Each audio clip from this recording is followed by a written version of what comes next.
Hello friends, जय हिंद। स्वागत आपका आपके अपने चैनल होम ट्यूशन पे। दोस्तों 17 मई 2024 को सीआरपीएफ कांस्टेबल ट्रेडमैन और टेक्निकल वैकेंसी 2023 में जो आई थी 1 से 13 जुलाई को पेपर हुआ था, उसका रिजल्ट हो 17 मई 2024 को डिक्लेयर हुआ। और तब से लेके एक ही सवाल है बच्चों का, क्या फिजिकल और ट्रेड टेस्ट एक साथ होगा। हमने दोस्तों जब रिजल्ट आया था उसके 2 दिन बाद ही आपको एक वीडियो प्रोवाइड की थी कि फिजिकल कब तक होंगे और ट्रेड टेस्ट आपका उसके साथ नहीं होगा। हमने आपको उस वीडियो में बता दिया था। फिर भी बच्चों के बहुत सारे डाउट आए, बहुत सारे बच्चे तो नेगेटिव कमेंट करते रहते हैं कि आपको नहीं पता है, एक साथ ही होगा, एक साथ ही ट्रेड टेस्ट करवाया जाता है। तो एक चीज आप समझ लीजिए कि हर पैरामिलिट्री फोर्सेज का रिक्रूटमेंट प्रोसेस जो है अलग अलग होता है। जैसे मान लीजिए आईटीबीपी का ट्रेडमैन का निकला है तो उसमें हो सकता है कि एक साथ करवा लिया जाए कि भैया जो बच्चे फिजिकल में पास हुए हैं उनका hand to hand trade test हो जाए। लेकिन अकॉर्डिंग टू नोटिफिकेशन हमने आपको चीज बताई कि ट्रेड टेस्ट आपका एक साथ नहीं होगा, ट्रेड टेस्ट आपका बाद में करवाया जाएगा। क्योंकि अभी 2 इवेंट है सीआरपीएफ के पास। पहला इवेंट है कि आपका फिजिकल करवाया जाएगा, दूसरा फिर जब तक आपका फिजिकल खत्म होगा तब तक एसएससी कांस्टेबल जीडी का फिजिकल भी आ जाएगा। ठीक है, तो एक ही प्रोसेस को अगर मतलब सारी चीजें एक साथ करवाएंगे तो उसमें टाइम थोड़ा ज्यादा लगेगा और इतना टाइम सीआरपीएफ के पास अभी नहीं है। तो इसलिए पहले आपका फिजिकल होगा और उसके बाद आपका ट्रेड टेस्ट होगा। इस चीज को हम पुष्टि करेंगे, आपको नोटिफिकेशन भी दिखाएंगे। दूसरा ये है कि अब आगे का प्रोसेस क्या होगा, फिजिकल वगैरह को भी लेके बहुत सारे बच्चों को डाउट है कि पायनियर में क्या होगा, ट्रेड टेस्ट में कितना किलोमीटर की रनिंग है। तो ये सारी चीजें हम आपको इस वीडियो में बताने वाले हैं। वीडियो को ध्यान से और पूरा देखिए। दोस्तों अगर आप इस चैनल पे नए हैं, चैनल को सब्सक्राइब कर लीजिए, बेल आइकन प्रेस कर लीजिए और किसी प्रकार की latest news update result notification को पाने के लिए आप हमारे टेलीग्राम चैनल को ज्वाइन कर सकते हैं, जिसका लिंक डिस्क्रिप्शन में दिया हुआ है। तो आइए सबसे पहले जान लेते हैं कि क्या फिजिकल और ट्रेड टेस्ट एक साथ होगा। तो इसके लिए हम सीधा चलते हैं सीआरपीएफ के नोटिफिकेशन पे और यहां पे सिलेक्शन का प्रोसेस समझते हैं कि क्या होगा। तो यहां पे आप देखिए दोस्तों, मोड ऑफ सिलेक्शन। ठीक है, तो यहां पे आप देख सकते हो भैया, मोड ऑफ सिलेक्शन का मतलब क्या है। पहले आपका कंप्यूटर बेस्ड टेस्ट हुआ, उसके बाद फिजिकल होगा, उसके बाद ट्रेड टेस्ट होगा, फिर ट्रेड टेस्ट के साथ ही डॉक्यूमेंट वेरिफिकेशन होगा, फिर आपका मेडिकल करवा दिया जाएगा। ठीक है, तो यही चीज इसमें आपको लिखी हुई है कि सबसे पहले सीबीटी, फिर फिजिकल और पीएसटी, फिर ट्रेड टेस्ट, फिर document verification and medical examination. ठीक है, तो ये आप देख सकते हो। यहां पे कह रहा है कि जो बच्चे सीबीटी में मेरिट लिस्ट में आएंगे उनको फिर बुलाया जाएगा फिजिकल वगैरह के लिए। ठीक है, ये पासिंग मार्क आपको दिया गया है। तो यहां पे आप देख लीजिए दोस्तों, 68,000 कुछ बच्चे पास किए गए हैं, जबकि वैकेंसियां 9,000 से ज्यादा हैं। यहां पे आप देखिए, merit in the CBT for appearing the next stage of recruitment process, the number of candidates shortlisted for the PST PET will be approximately 8 times of the number of vacancy. यानी सीबीटी जो आप बैठे हो, 8 गुना बच्चे लगभग बुलाए जाएंगे vacancy के फिजिकल के लिए। तो आप जानते हो 9,000 के आसपास वैकेंसी, 68 यानी 9 अंठे 72, तो कुछ ही बच्चे कम है, लगभग 8 गुना बच्चों को बुला लिया गया है। ठीक है, अच्छा जी। And the number of candidate to be shortlisted for the trade test, document verification and DME will be approximately 2 and 3 times of the number of vacancies. ठीक है, अब मान लीजिए 68,000 बच्चे बुला लिए भैया, 68,000 मान लेता हूं, 68,000 बच्चे फिजिकल के लिए बुला लिए गए, पीएसटी पीईटी के लिए 68,000 बच्चे बुलाए हैं। ठीक है, और मैं मान के चलता हूं कि इसमें से 60,000 बच्चे मान लीजिए पहुंच जाते हैं। मैं आपको डाटा दे रहा हूं, पास मान लीजिए इसमें से 30,000 हो जाते हैं। हम ये मान लेते हैं कि 50% बच्चे फिजिकल पास कर जाएंगे। वैकेंसियां कितनी है भैया, 9,000 प्लस। ठीक है, तो इसमें कह रहे हैं कि 2 से 3 टाइम बच्चे यहां पे वैकेंसी के आपके अगले ट्रेड टेस्ट के लिए बुलाया जाएगा। ठीक है, तो एक चीज तो आपको यहां पे क्लियर हो जानी चाहिए कि जो बच्चा फिजिकल में पास करेगा उसी को फिर आगे बुलाया जाएगा।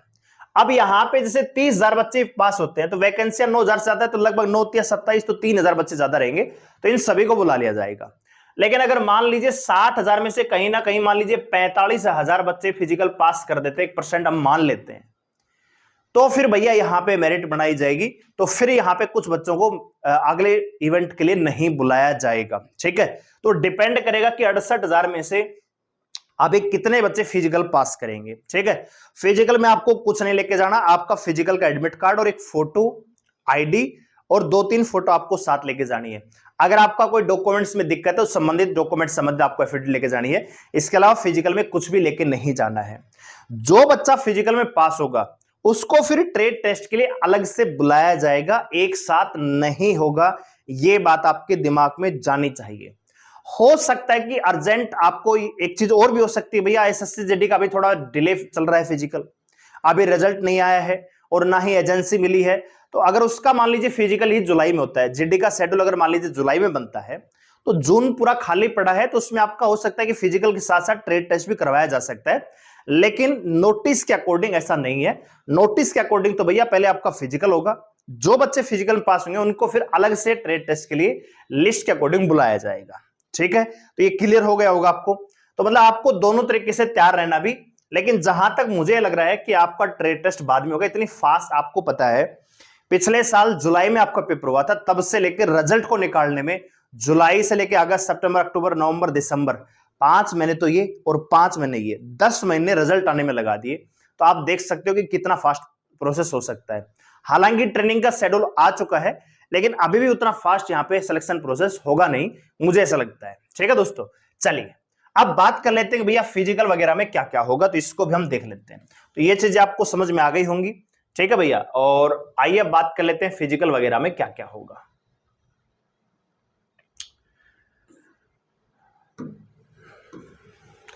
तो यहां से आप देख सकते हो, पहले हाइट की अगर बात करें सभी ट्रेड के लिए, ठीक है, एक सेकंड, यहां से फिजिकल स्टैंडर्ड टेस्ट, तो यहां पे मेल के लिए 170 सेंटीमीटर हाइट चाहिए और फीमेल के लिए 157 सेंटीमीटर की हाइट यहां से चाहिए दोस्तों। ठीक है, अच्छा जी, जो बच्चे यहां पे एसटी कास्ट से बिलोंग करते हैं 162.5 मेल के लिए चाहिए, फीमेल के 150 सेंटीमीटर यहां पे हाइट आपकी होनी चाहिए। ठीक है, चेस्ट की अगर बात करें तो 80 से 85 सेंटीमीटर नॉर्मल आपकी चेस्ट होनी चाहिए, और जो बच्चे एसटी कास्ट से बिलोंग करते हैं तो 76 से आपकी 81 चेस्ट आपकी होनी चाहिए। ठीक है भैया, ये आपका हाइट चेस्ट वेट होगा। उसके बाद आपको दौड़ाया जाएगा रनिंग के लिए, तो यहां पे ट्रेड वाइज आपको बताया गया है। तो यहां पे आप देखिए ट्रेड देख लीजिए, जो ट्रेड आपने अप्लाई किया उसका फिजिकल थोड़ा सा अलग हो सकता है। यहां पे constable, driver, motor mechanic, vehicle, gardener, painter, carpenter, brass band, pipe brand, cobbler, tailor. ठीक है, इनके लिए क्या होगा, थोड़ा सा और ऊपर कर देता हूं, कुछ स्ट्रेट और है यहाँ पे बगलर के लिए। ठीक है, तो यहां पे आपकी रनिंग जो है मेल के लिए 5 किलोमीटर दौड़ना होगा 24 मिनट में, फीमेल को 1600 मीटर दौड़ना है 8.5 मिनट में। ठीक है, तो कोई बहुत ज्यादा हार्ड फिजिकल नहीं है, लेकिन मान लीजिए ऐसे कोई जवान हो जिन्होंने अभी फिजिकल की तैयारी नहीं की थी पहले कभी, वो इंतजार कर रहे थे कि रिजल्ट आएगा, मेरा नाम आएगा कि नहीं आएगा, तब हम तैयारी करेंगे, तो उनके लिए थोड़ा सा डिफिकल्ट हो जाएगा। और जून में अगर आपका फिजिकल हो रहा है, हमने आपको फिजिकल ऑलरेडी बताया है कि जून के सेकंड वीक में आपका फिजिकल स्टार्ट हो जाएगा, तो उसी के अकॉर्डिंग आपको तैयारी करनी है। अब ऐसे जवान जिन्होंने पहले मान लीजिए फिजिकल नहीं किया, बैठे थे, तो एक तो आपका फिजिकल गर्मी में होगा, दूसरी की आपकी तैयारी नहीं है, तीसरा रनिंग भी 5 किलोमीटर की है, तो उसमें स्टेमिना चाहिए गर्मी के मौसम में, तो आपको प्रैक्टिस करनी पड़ेगी इस चीज की। ठीक है, कहीं आप ये सोच रहे हो कि मैं सीधा ही मैदान में उतर जाऊंगा, तो भैया किलोमीटर 1.5 किलोमीटर के बाद आप बैठे मिलोगे, वहां पे फिजिकल में फेल हुए मिलोगे। ठीक है, तो इस चीज को ध्यान में रखना, क्योंकि घर पे जब हम प्रैक्टिस करते हैं तो सुबह शाम करते हैं, भैया सुबह 4 बजे चले गए या शाम को 6 बजे जा रहे हैं, लेकिन जब आप ग्राउंड पे जाओगे तो आपका हो सकता है 8 बजे नंबर आ रहा हो, 9 बजे नंबर आ रहा हो, 10 बजे तक करवा देंगे रनिंग, लेकिन आप एक मान के चले जिस बच्चे की रनिंग मान लीजिए 9:30 हो रही है, आप देख रहे हो किस प्रकार की गर्मी पड़ी हुई है। ठीक है, पारा जो है, जो तापमान है 47 डिग्री 48 डिग्री तक पहुंच रहा है, तो ऐसे में दौड़ना 8 बजे भी दौड़ना बहुत ही टेढ़ी खीर हो जाती है वहां पे, इसलिए उसके लिए जरूरी है लगातार मेहनत और स्टेमिना आपके अंदर होना चाहिए कि क्या आप उस गर्मी को सहन करते हुए दौड़ सकते हो, क्योंकि 4 बजे घर पे दौड़ने में और 8:30 बजे ग्राउंड में 50 बच्चों के बीच में दौड़ने में फर्क होता है, तो उसके लिए चाहिए आपको प्रैक्टिस। ठीक है, दूसरा, जिन जवानों ने अप्लाई किया है कांस्टेबल, कुक के लिए, water carrier, barber, hair dresser, washerman, washer women, सफाई कर्मचारी, तो आपकी रनिंग होगी 1600 मीटर आपकी 10 मिनट में, तो ये तो बिल्कुल सिंपल हो जाता है। ठीक है, 1600 मीटर 10 मिनट में दौड़ना बिल्कुल आसान है, कोई दिक्कत वाली बात नहीं है। यानी अगर आप 1600 मीटर का 3 गुना करोगे तो इस हिसाब से तो 4800 मीटर आपका होना चाहिए था भैया 30 मिनट में, समझ रहे हो, लेकिन यहां पे तो 5 किलोमीटर के लिए इन्होंने 24 मिनट दिए हैं। यानी इसका मतलब ये कि ऊपर वाली जो ट्रेड है इनमें फिजिकल के लिए स्टेमिना थोड़ा ज्यादा मांगा गया है ना। अगर आप इसका इसी हिसाब से देखोगे भैया 1600 मीटर अगर आप 10 मिनट दे रहे हो तो फिर 4800 मीटर का कम से कम 30 मिनट दो, लेकिन यहाँ तो 24 मिनट है, तो इसका मतलब ये जो ट्रेड है इनमें आपका फिजिकल थोड़ा सा उतना हार्ड नहीं है तो ये बिल्कुल आसान हो जाएगा। ठीक है, फीमेल के लिए भी 1600 मीटर में 12 मिनट दे रखी है, अच्छा खासा टाइम, आप आराम से थोड़ा सा जॉगिंग करते भी पास कर जाओगे। ठीक है जी। इसके बाद अगर बात करें पायनियर विंग के लिए, तो यहां पे आप देख सकते हो मैसन प्लम्बर इलेक्ट्रीशियन के लिए 1600 मीटर की रनिंग है 9 मिनट में, यानी इनसे 1 मिनट कम मिलेगा। और अगर आपने पायनियर विंग में अप्लाई किया मैसन प्लम्बर इलेक्ट्रीशियन कांस्टेबल के लिए, ठीक है, तो यहां पे 800 मीटर है 5 मिनट में। ये है लद्दाख रीजन के बच्चे। जो बच्चे लद्दाख से नहीं है उनको 9 मिनट में दौड़ना है और लद्दाख वालों को दौड़ना है 5 मिनट में। ठीक है जी, तो ये आप समझ सकते हो। और यहां से जो बच्चे फिजिकल पास करेंगे उनका फिर ट्रेड टेस्ट बाद में करवाया जाएगा। 68,000 बच्चे से मान लीजिए पास हो जाते हैं 50,000 बच्चे, तो फिर उनमें से मेरिट बनेगी, 2-3 गुना ही बच्चे बुलाए जाएंगे।